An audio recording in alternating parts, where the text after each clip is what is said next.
హెల్త్కి ఎంతో మంచిదైన మఖానాతో masala gravy curry ఎలా రెడీ చేయాలో ఇప్పుడైతే తెలుసుకుందామా.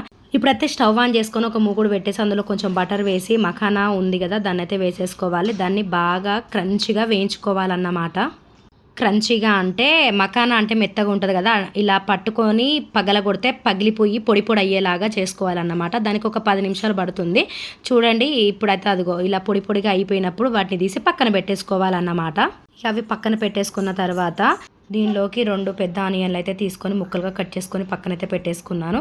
ఇప్పుడైతే అదే ప్యాన్లో ఇంకో కొంచెం నూనె వేసి అది కొంచెం వేడైనాక అందులో దాల్చిన చెక్క, లవంగాలు, బిర్యానీ ఆకు కొంచెం ఫ్రై చేసుకోవాలి. ఆ తర్వాత నేను చెప్పాను కదా ఇంతకుముందు కట్ చేసి పెట్టుకున్న ఆనియన్స్ను కూడా అందులో వేసుకోవాలన్నమాట.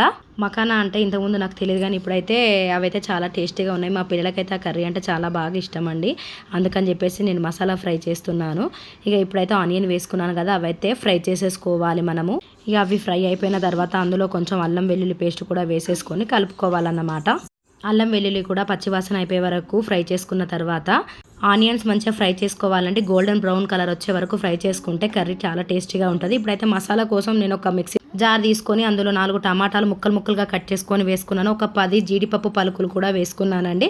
మీ దగ్గర జీడిపప్పు లేకపోతే పల్లీలు కూడా వేసుకోవచ్చు. ఇక పెరుగునైతే తీసుకున్నాను, దాన్ని కొంచెము లూజ్గా చేసేసి అందులో అయితే వేసేసుకొని మొత్తం మిక్సీ పట్టేసుకున్నాను అన్నమాట. చూడండి ఎంత మెత్తగా మిక్సీ పట్టేశానో. ఇక ఈ విధంగా పట్టుకున్న తర్వాత మన ఆనియన్ ఎంతవరకు ఫ్రై అయిపోయినాయో చూసేసుకొని ఆ తర్వాత అందులో కొంచెం పసుపు కూడా వేసేసుకోవాలి. పసుపు కూడా ఫ్రై అయిపోయిన తర్వాత ఇంతకుముందు మనము టమాటా గ్రైండ్ చేసి పెట్టుకున్నాం కదా దాన్ని కూడా అందులో వేసేసుకొని టమాటాలు పచ్చివాసన పోయే వరకు మంచిగా ఫ్రై చేసుకోవాలన్నమాట. మనం గుర్తుపెట్టుకోవాల్సిన విషయం ఏంటంటే ఆనియన్స్ ఎంత ఫ్రై అయితే గ్రేవీ అంత చిక్కగా అంత బాగా ఉంటుందని గుర్తుపెట్టుకోవాలి. ఇక ఇప్పుడైతే అందులో వేసేసా ఆయిల్ పైకి తేలేంత వరకు టమాటా ప్యూరీ పచ్చివాసన పోయే వరకు మొత్తం ఫ్రై చేసేసుకోవాలి. చూడండి ఆయిల్ ఎలా పైకి తేలుతుందో అప్పుడు ఇంతకుముందు 4 పచ్చిమిరపకాయలు విరిచేసుకున్నా కదా అవి అందులో వేసుకోవాలి. అవి చాలా టేస్టీగా ఉంటాయండి. చూడండి కలర్ ఎలా మారిపోయిందో.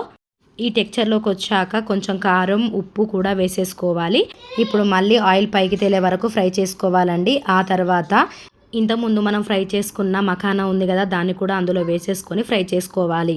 అవును కానీ మఖానా అంటే మీకు తెలుసా అసలు వాటినంట తామర గింజలు అంటారట, నాకైతే తెలియదు. నేను మొన్ననే తెలుసుకున్నాను అనమాట. మఖానా అంటే ఏంటో అనుకున్నాను కానీ దాన్ని ఇంగ్లీష్లో అయితే ఫూల్ మఖానా అని పిలుస్తారు. ఇక ఇదైతే మనము గ్రేవీలో వేసేసుకున్నాం కదా ఇదైతే మొత్తంగా కలిపేసుకోవాలి. ఇప్పుడు మనకి గ్రేవీకి సరిపడా నీళ్లు పోసుకోవాలన్నమాట. వాటర్ పోస్తే మెత్తగా అయితే అనుకుంటారా ఏమో కానీ మెత్తగా అయితే ఏమవ్వండి. మిల్మికర్ ఎలా ఉంటుందో అలానే ఉంటుంది.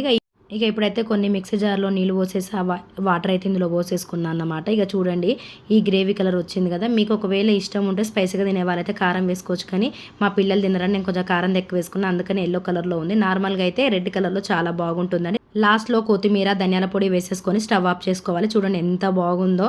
చూడడానికి లుక్కే కాదండి టేస్ట్ కూడా చాలా బాగుంది. మా పిల్లలైతే చాలా ఇష్టంగా తిన్నారు. ఇది వేడి వేడనం వేసుకొని తింటే చాలా బాగుంటుంది. మీరు కూడా ట్రై చేయండి, ఎలాగుందో కామెంట్ చేయండి. Subscribe for more videos. Thank you for watching. Bye.